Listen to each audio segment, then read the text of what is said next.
Well, as we just heard in the gospel, Jesus takes Peter, James, and John, his closest friends, takes them up to the top of a mountain. And there he's transfigured, and his face shines like the sun, and his clothes become white as light. And there in the midst of this extraordinary event, Moses and Elijah appeared to them, talking with Jesus. And Peter, fumbling for the right words in the face of such a profound experience, says, "Lord, it is good that we are here." And then he offers to set up tents for the visitors. Peter just loves being there. In fact, he wants it to last forever. He doesn't want this moment to end. He would love to have Moses and Elijah set up a camp right there in front of him. But the next thing we know is that a shadow falls over them. So now they cannot see. And a voice from the cloud declares, "This is my beloved Son, with whom I am well pleased."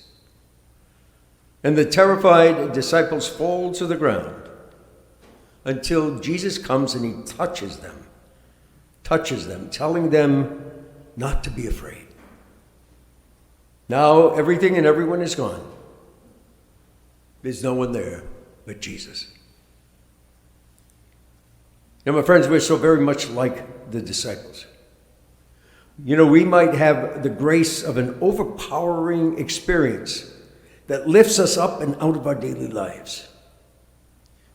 Maybe a liturgical celebration that captivates our hearts. A retreat that gives us a reinvigorated faith life, or a piece of music that fills our souls and lifts our spirits. And so, like Peter, we want to build a tent right there. We want to stay right there on that mountaintop, leaving our ordinary, regular life down below. We tell ourselves, this is where I belong, so close to God. You know, our faith tells us that the bread and wine are transfigured into the body and blood of Jesus Christ. And we believe that we too are transfigured into being Christ for others in the world. And there are times we can see clearly just how sacred our marriages are, how wonderful our lives are as parents, and our roles in our families are, and how significant our other relationships are in our lives. But at times, a cloud casts a shadow over our vision, and we're lost, frightened, and wonder how we can get back on that mountaintop, back to the good stuff, the sparkling images of wonder and glory that captivate us.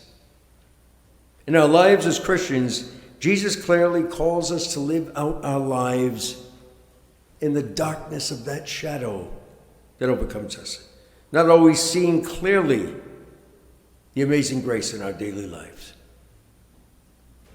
In the first reading this morning, God tells Abram to leave his homeland for a place that God would lead him to, a place that he cannot see or understand until he actually gets there. And then God promises, "I will bless you.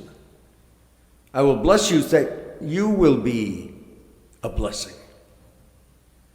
My friends, you and I, we are called to be a blessing to others, even though we may not understand what it is we're doing or where it is that we're heading. In the darkness and confusion, if we listen in the silence of our hearts, it is there, the loving touch of Jesus on our frightened shoulders, telling us not to be afraid. And the voice of God whispering in our hearts, "You are his beloved son or daughter, in whom he is well pleased."